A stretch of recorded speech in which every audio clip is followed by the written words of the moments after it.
गुरु ब्रह्मा गुरु विष्णु गुरुदेव महेश्वर गुरुदेव परब्रह्म तस्मै श्री गुरवे नमः।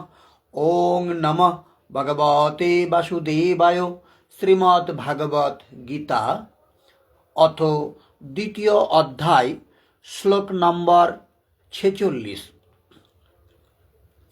जवानार्थ उदपान सर्वतो संप्लुतोदके तावान सर्वेषु वेदेषु ब्राह्मणस्व बीजानतः। অনুবাদ, ক্ষুদ্র জলাশয়ে যে সমস্ত প্রয়োজন সাধিত হয় সেগুলি বৃহৎ জলাশয় থেকে আপনা হতেই সাধিত হয়ে যায়। তেমনি যিনি পরব্রহ্মের জ্ঞান লাভ করে সবকিছুর উদ্দেশ্য সম্বন্ধে জানতে পেরেছেন, তার কাছে বেদের সমস্ত উদ্দেশ্য স্বাভাবিকভাবেই সাধিত হয়। পরিপূর্ণ জলাশয় প্রাপ্ত হলে মানুষের ক্ষুদ্র জলাশয়ের যতটুকু প্রয়োজন হয়, যে ব্রাহ্মণ উত্তম প্রকারে ব্রহ্মকে জানেন তারও বেদের ততটুকুই প্রয়োজন হয়। তাৎপর্য এই যে যিনি বেদের ঊর্ধ্বে স্থিত তিনি ব্রহ্মকে জানেন, তিনিই ব্রাহ্মণ। অর্থাৎ তুমি বেদের ঊর্ধ্বে ওঠো, ব্রাহ্মণ হও। জলাশয়ের সাথে এই জন্য বলল যে ছোট জলাশয়, ক্ষুদ্র জলাশয়, যেটা গ্রাম অঞ্চলে ডোবা পুকুর বলা হয়, সেখানে সাধারণত হাত পা ধোয়া, শৌচকৃত করা, জামা কাপড় কাচা, এই সমস্ত কাজগুলো হয়। কিন্তু যদি বৃহৎ জলাশয়, নদী বা সাগর যদি হয়, সেখানে এগুলো আপনা থেকেই সাধিত হয়ে যায়, এগুলোর জন্য আলাদা করে আর ভাবতে হয় না। তিনি আরও যদি বলা হয় যে যার কাছে কোটি টাকা আছে তিনি অবশ্যই লাখপতি, আর যার কাছে লাখ টাকা আছে সে কিন্তু কোটিপতি নয়। তা যিনি ব্রহ্মকে জেনেছেন তিনি ব্রহ্মজ্ঞ,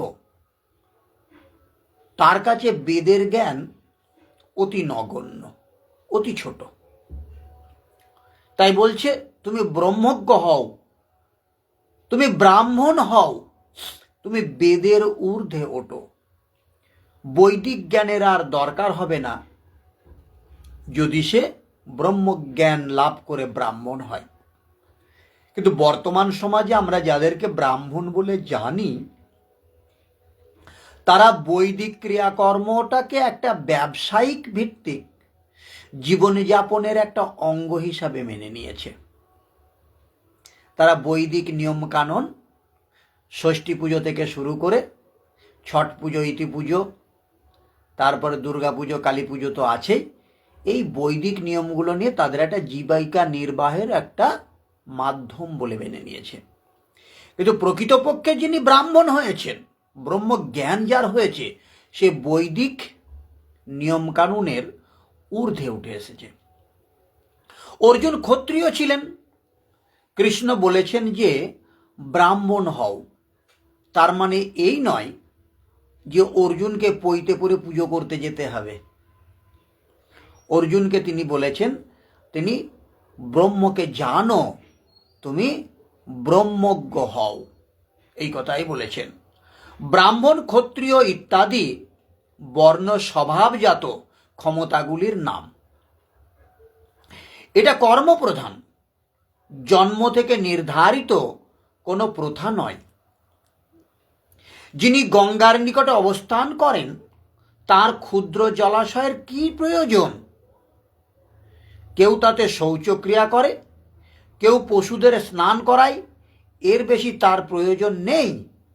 এই প্রকার ব্রাহ্মণ, বিশিষ্ট ব্রাহ্মণের, সেই বিপ্র মহাপুরুষের বেদের ততটাই প্রয়োজন থেকে যায়। প্রয়োজন থাকে অবশ্যই, কারণ অনুগামীদের জন্য তার উপযোগিতা আছে। সেখান থেকেই চর্চা আরম্ভ হবে। অতঃপর যোগেশ্বর শ্রীকৃষ্ণ কর্ম করবার সময় যে যে সাবধানতা অবলম্বনের প্রয়োজন তার প্রতিপালন করেন। একজন বৈষ্ণব সে অবশ্যই ব্রাহ্মণ, কিন্তু একজন ব্রাহ্মণ সে বৈষ্ণব না হতেই পারে। যে কথা কিছুক্ষণ আগে বলে গেলাম, যিনি কোটি টাকার মালিক তিনি অবশ্যই লাখপতি, কিন্তু যিনি লাখ টাকার মালিক তিনি কোটিপতি নন। তাহলে একজন বৈষ্ণব সে অবশ্যই ব্রাহ্মণ, আগে ব্রাহ্মণ সে হয়েছে, ব্রহ্ম জ্ঞান অর্জন করেছে, তারপর সে বৈষ্ণবে উন্নীত হয়েছে। সেই কারণে তিনি বেদের ঊর্ধ্বে। যে মঙ্গলাচরণটা আমি করবার সময় বলি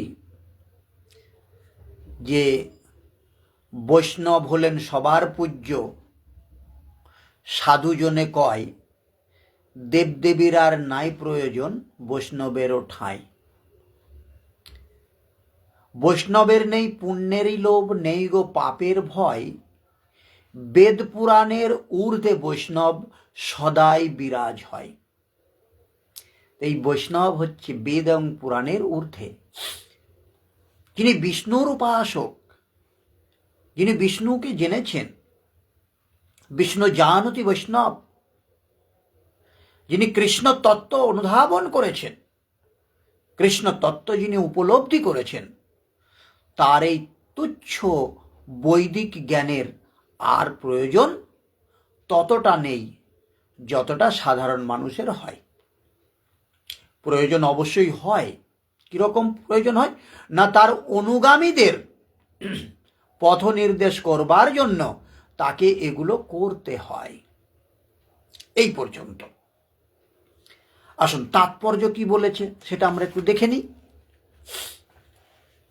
বেদের কর্মকাণ্ডে যে সমস্ত আচার অনুষ্ঠান ও যাগযজ্ঞের বিধান দেওয়া হয়েছে তার উদ্দেশ্য হচ্ছে জীবকে ক্রমশ আত্মতত্ত্বজ্ঞান লাভ করতে উৎসাহিত করা। আর আত্মতত্ত্বজ্ঞান লাভের উদ্দেশ্য ভগবত গীতার ৫ম অধ্যায়ের, ক্ষমা করবেন, ৫ম অধ্যায় নয়, ১৫ অধ্যায় মানে ১৫তম অধ্যায়ের ১৫ নম্বর শ্লোকে স্পষ্টভাবে দেওয়া হয়েছে। বেদ অধ্যয়ন করবার একমাত্র উদ্দেশ্য সর্বকারণের পরম কারণ ভগবান শ্রীকৃষ্ণকেও জানা। এটাই বেদ পড়া। ঈশ্বর পরম কৃষ্ণ সচ্চিদানন্দ বিগ্রহ অনাদির আদি গোবিন্দ সর্বকারণের কারণম যিনি, তাকে উপলব্ধি করা, তাকে অনুভব করা, এটাই বেদ পড়বার একমাত্র উদ্দেশ্য। যে বেদ পড়ে পড়ে আমরা জানতে পারবো ভগবান কোন স্তরের অনুভূতির তত্ত্ব। তা যিনি সেটা জেনেছেন তার আর বেদ কোন কাজে লাগবে? একবার যদি কেউ মাধ্যমিক পাশ করে যায় তাহলে আর কি তাকে আর মাধ্যমিকের বই পড়তে লাগে? কেউ বিএ পাশ করে গেছে, তাকে আর কি বিএ পড়তে হবে? না, সে তার ওপরেরটা জানবে। যিনি বিষ্ণুকে জেনেছেন, বিষ্ণুকে জেনে বৈষ্ণব হয়েছেন, ব্রহ্মকে জেনে তিনি ব্রাহ্মণ হয়ে এসেছেন, তার আর বৈদিক ক্রিয়াকর্ম করলেও চলে, না করলেও চলে। তবুও তিনি করেন কেন না, তাকে যারা অনুগমন করেন, তার যারা ফলোয়ার, তাদেরকে সঠিক পথ নির্দেশ করবার জন্যে এগুলো তাকে করতে হয়।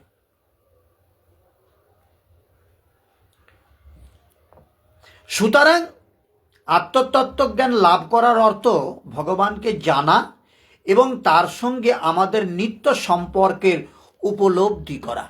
ভগবানের সাথে আমাদের সম্পর্ক কি?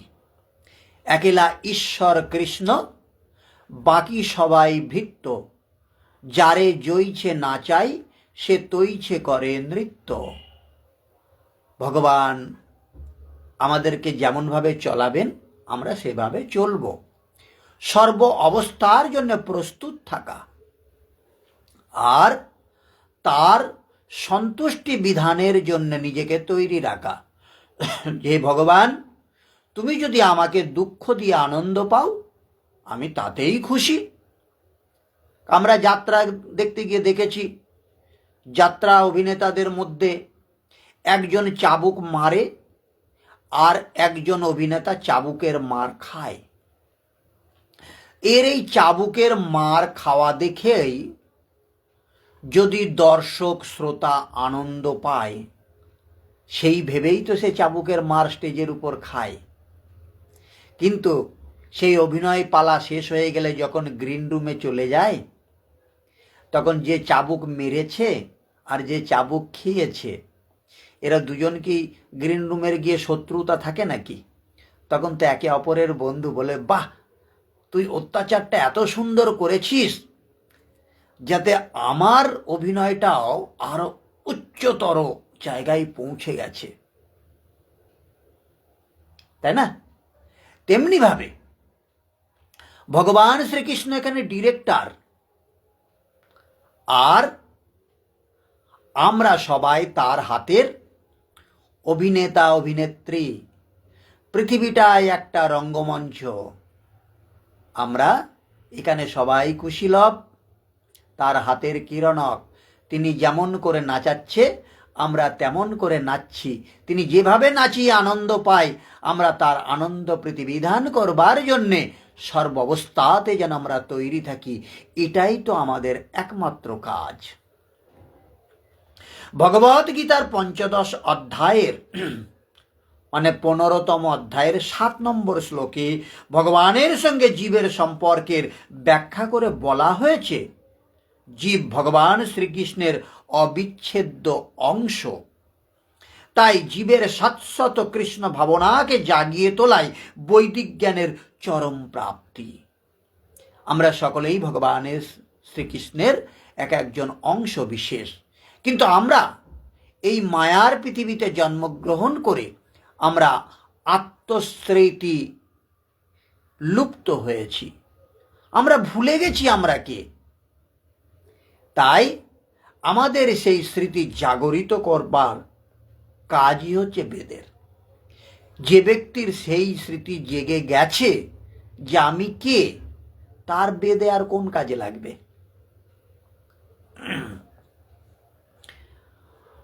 শ্রীমদ্ ভাগবতে ৩ নম্বর স্কন্ধের ৩৩ নম্বর অধ্যায়ের ৭ নম্বর শ্লোকে এটা প্রতিপন্ন করে বলা হয়েছে, অহোবত সাপচ হত গরিয়ান জজ্জীবাগ্রে বর্ততে নাম তুভ্যম তে পুস্তপস্তে জুহুর সন্মোরার্য ব্রহ্মাণার্চুনোর্চার্ণম গৃহ্ণন্তি যেতে। হে ভগবান, নিরন্তর যিনি আপনার নাম কীর্তন করেন, তিনি চণ্ডালের মতো নিচকুলে জন্মগ্রহণ করলেও আধ্যাত্ম মার্গের অতি উচ্চ স্তরে তিনি অধিষ্ঠিত। চৈতন্য চরিতামৃতেও এই কথাই বলা হয়েছে, মধ্যলীলার ৮ম পরিচ্ছেদে, কিবা বিপ্র কিবা ন্যাসী শূদ্র কেনে নয়, যেই কৃষ্ণ তত্ত্ববেত্তা সেই তো গুরু হয়। এই প্রকার মানুষ বৈদিক শাস্ত্রের নির্দেশ অনুসারে বহু তপশ্চর্যা করেছেন এবং সমস্ত পুণ্যার্থীদের বহুবার স্নান করে বহুবার বেদ অধ্যয়ন করেছেন। এমন মানুষকে আর্যকুলের মধ্যে শ্রেষ্ঠ বলে বিবেচনা করা হয়। যারা আজকে কৃষ্ণ ভাবনাময় হয়েছে, কৃষ্ণ ভাবনায় যারা ভাবিত হয়েছে, তারা এক জন্মে এখানে আসেনি। পূর্ব জন্মের সুকৃতির ফলে তারা আজকে এই জায়গায় পৌঁছেছে।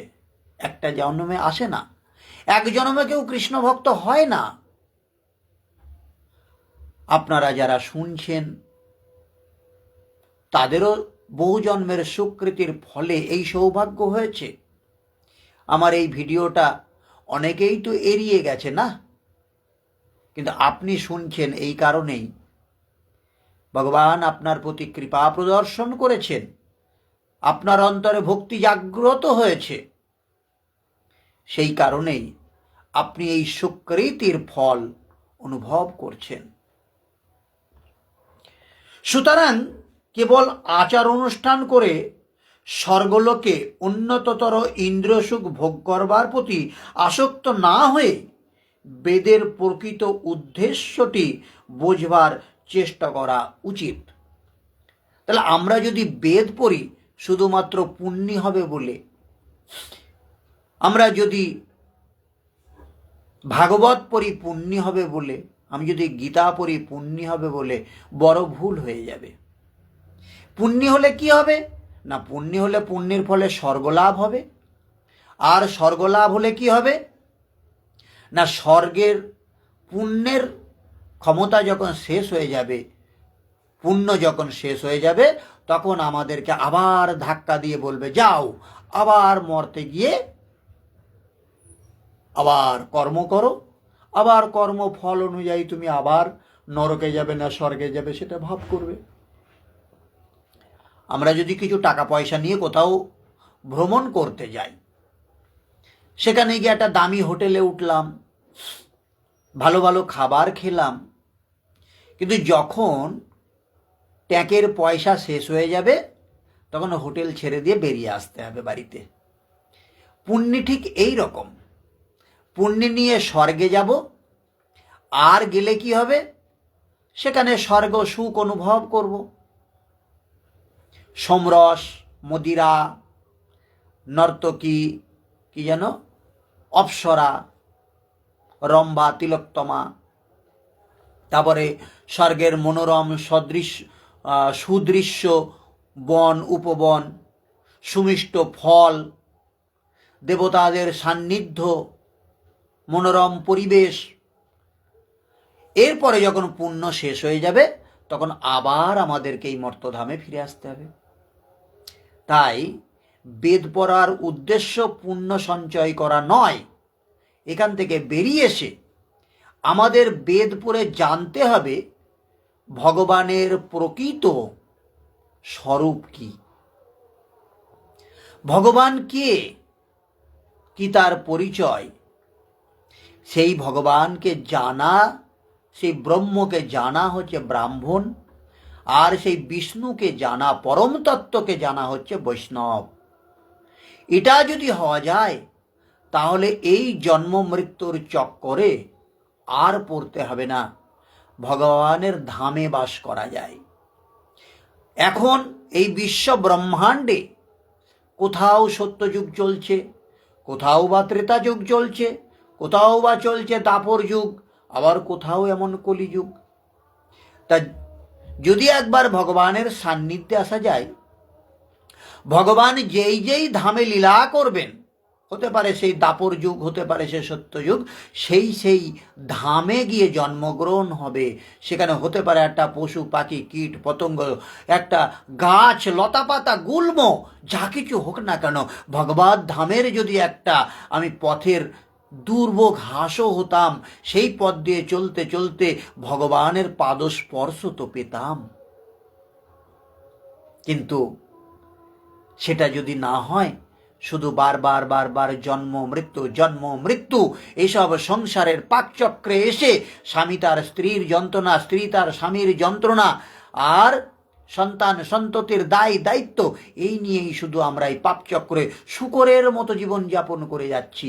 শূকর যেমন কাদার মধ্যে মুখ গুঁজে সারা জীবন অতিবাহিত করে, মনে করে এই কাদাটাই আমার স্বর্গ, আর এই সন্তান সন্ততি এটাই আমার সব, আর এই নোংরা যেটা খাচ্ছি ঘোঁত করে, এর মতো সুস্বাদু খাবার বুঝি আর কোথাও নেই। আমরা তো এইরকমভাবেই অভ্যস্ত হয়ে গেছি। বৈদিক শাস্ত্র নির্ধারিত বিভিন্ন যাগযজ্ঞের অনুষ্ঠান করা, সমস্ত বেদ বেদান্ত উপনিষদ পুঙ্খানুপুঙ্খভাবে অনুশীলন করা এই যুগে মানুষের পক্ষে সম্ভব নয়। বেদের শিক্ষা অনুসারে সঠিকভাবে সবকিছু পালন করবার জন্য যে সময় এবং শক্তি বা জ্ঞান এবং ঐশ্বর্যের প্রয়োজন তা এই যুগের মানুষের কাছে নেই। তাই শ্রীকৃষ্ণ চৈতন্য মহাপ্রভু এই কলিযুগের অধপতিত মানুষের উদ্ধার করবার জন্য ভগবানের দিব্য নামের সংকীর্তন করবার পথ প্রদর্শন করে গেছেন। মহাপণ্ডিত প্রকাশানন্দ সরস্বতী যখন শ্রীকৃষ্ণ চৈতন্য মহাপ্রভুর কাছে জানতে চেয়েছিলেন তিনি কেন বেদান্ত দর্শন পাঠ না করে ভাবুকের মতো ভগবানের নাম সংকীর্তন করছেন, তখন তার উত্তরে শ্রীকৃষ্ণ চৈতন্য মহাপ্রভু বলেছিলেন যে তার গুরুদেব তাকে অত্যন্ত মূর্খ বিবেচনা করে পবিত্র কৃষ্ণ নাম সংকীর্তন করবার নির্দেশ দিয়েছেন। তা করতে করতে তিনি ভগবদ ভক্তির ভাবে উন্মাদ হয়ে উঠেছেন। এই কলিযুগে অধিকাংশ মানুষই মূর্খ এবং বেদান্ত দর্শন বোঝার মতো ক্ষমতা তাদের নেই। ভগবানের দিব্য নাম নিরপরাধে কীর্তন করবার মাধ্যমে বেদান্ত দর্শনের উদ্দেশ্য যথাযথভাবে সাধিত হয়। অত্যন্ত তাৎপর্যপূর্ণ একটা শব্দ এখানে প্রয়োগ করা হয়েছে, ভগবানের দিব্য নাম নিরপরাধে কীর্তন করার মাধ্যমে। ভগবানের নাম কীর্তন হচ্ছে, কিন্তু নিরপরাধে কি হচ্ছে? ভগবানের নাম কীর্তন সমস্ত জায়গায় হচ্ছে হরে কৃষ্ণ কৃষ্ণ কৃষ্ণ হরে হরে, হরে রাম রাম রাম হরে হরে। কেউ মালার মধ্যে হাত ঢুকিয়ে কেউ 2 মালা, কেউ 16 মালা, কেউ 32 মালা, কেউ 64 মালা, কেউ 1 লক্ষ নাম করে যাচ্ছে। তাহলে নিরপরাধে হচ্ছে কি? নাম করছে হরে কৃষ্ণ কৃষ্ণ কৃষ্ণ। আজ বড় শীত পড়েছে, দাদা তোমার কেমন লাগছে?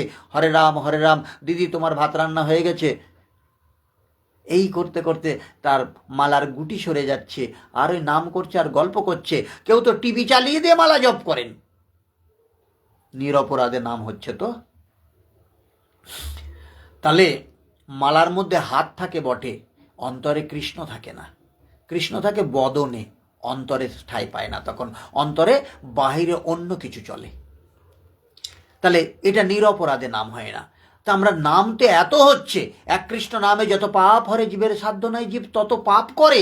তাহলে এত নাম হচ্ছে, মালার মধ্যে হাত ঢুকিয়ে হচ্ছে, করে জপে নাম হচ্ছে, হাত তুলে নাম হচ্ছে, হাতে তালি দিয়ে নাম হচ্ছে, মাইক বাজিয়ে হচ্ছে, চুপি চুপি হচ্ছে, ঘরের কোণে নাম হচ্ছে, জঙ্গলে বনে নাম হচ্ছে, পাহাড়ের গোয়ায় নাম হচ্ছে, নদীর তটে নাম হচ্ছে। এত কৃষ্ণ নাম হচ্ছে, তাই মানুষের দুর্গতি দূর হচ্ছে না কেন? না, নিরপরাধে নাম হচ্ছে না। নাম করলে যেমন এক কৃষ্ণ নামে যত পাপ হরে জীবের সাধ্য নাই, জীব তত পাপ করে, তেমনি ভাবে কৃষ্ণ নামে 64 প্রকার নাম অপরাধ হয়। সেই অপরাধ নিরপরাধে নিরপরাধে কীর্তন করার মাধ্যমে বেদান্ত দর্শনের উদ্দেশ্যে যথাযথভাবে সাধিত হয়। তার নাম করতে হবে, আমার 16 মালার দরকার নেই, সারাদিনে 1 মালা হোক, কিন্তু নিরপরাধে হবে। 1 মালারও দরকার নেই, 1টা বার হোক, কিন্তু সেটা নিরপরাধে হতে হবে। বৈদিক জ্ঞানের শেষ কথা হচ্ছে বেদান্ত। বেদ যেখানে শেষ হয়েছে, বেদের অন্তিম মানে বেদের অন্ত। ভগবান শ্রীকৃষ্ণই বেদান্ত দর্শনের প্রবক্তা ও জ্ঞাতা, এবং যিনি ভগবান শ্রীকৃষ্ণের নাম কীর্তন করে অসীম আনন্দ উপভোগ করেন, তিনিই সর্বশ্রেষ্ঠ বৈদান্তিক। এটি অতীন্দ্র বৈদিক জ্ঞানের চরম উদ্দেশ্য। তাহলে আমরা কৃষ্ণ নাম করব এবং সেটা অপরাধ শূন্য হয়ে নিরপরাধে নাম করতে হবে। নামে শোলা ডোবে পাথর ভাসে, কথাটা তো সত্যি, গ্রন্থে লিখেছে, কিন্তু প্রমাণ করি চলুন না। এখন তো পাকা রাস্তা থেকে একটা পাথর তুলে নেওয়াই যায়, হয়তো বড় পাবো না, ছোট পাথর তো পাবো। তো এই পাথরে আমরা একটা নাম লিখি ভগবানের, এই পাথরের নাম লিখে আমরা সমুদ্রে না ফেলতে পারি, পাড়ার কোনো পুকুরে তো ফেলতেই পারি, ভাসবে তো নামটা, এই নাম লেখা পাথরটা। কিন্তু নাম লেখা পাথর জলে ভেসেছিল বলেই তো সমুদ্রের উপর পাথর দিয়ে সেতু তৈরি হয়েছিল, আজও সে সেতু রয়েছে এবং এখনো পর্যন্ত সেই শিলা জলে ভাসছে। তাহলে তখন ভেসেছে, এখন ভাসছে না কেন? না, তখনে যে নাম লেখা হয়েছিল সেটা নিরপরাধে লেখা হয়েছিল। আর আমরা এখন কৃষ্ণ নাম করি না, কৃষ্ণ নাম করবার ভান করি, ভরং করি। আমরা ভক্ত হইনি, ভক্ত হবার ভনিতা করি। আমি আপনাদের বলছি না, আমি আমার নিজেকে বলছি, যার কারণে আজকে আমাদের দুর্গতির শেষ নাই। তাই এখানে বলেছে ভগবানের দিব্য নাম নিরপরাধে কীর্তন করবার মাধ্যমে বেদান্ত দর্শনের উদ্দেশ্য যথাযথভাবে সাধিত হয়। হরে কৃষ্ণ। আজকে এই পর্যন্তই থাক। আগামী দিনে আমরা 47 নম্বর শ্লোক নিয়ে আলোচনা করব। ওং সর্বে ভবন্তু সুখিনঃ, সর্বে সন্তু নিরাময়া, সর্বে ভদ্রাণি পশ্যন্তু, মা কশ্চিৎ দুঃখভাগ ভবেৎ। ওং শান্তি শান্তি শান্তি। সমস্ত মানুষ সুখী হোক, সমস্ত মানুষ রোগমুক্ত হোক, সমস্ত মানুষকে আমি দেখতে চাই তারা যেন কোনো দুঃখ ভোগ না করে। হরে কৃষ্ণ।